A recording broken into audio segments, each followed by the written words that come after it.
everyone, happy to see you part of today's fun.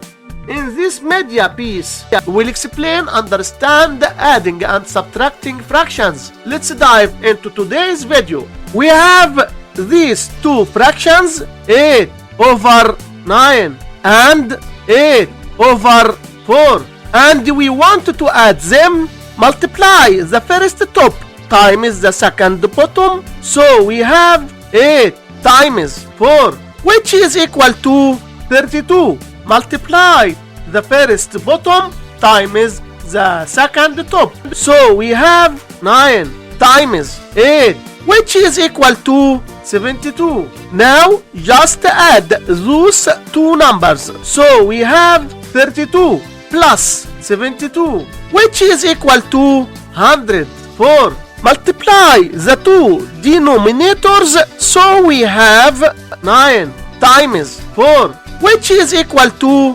36. And that is all. Thanks for watching. Hit like, subscribe and share the video.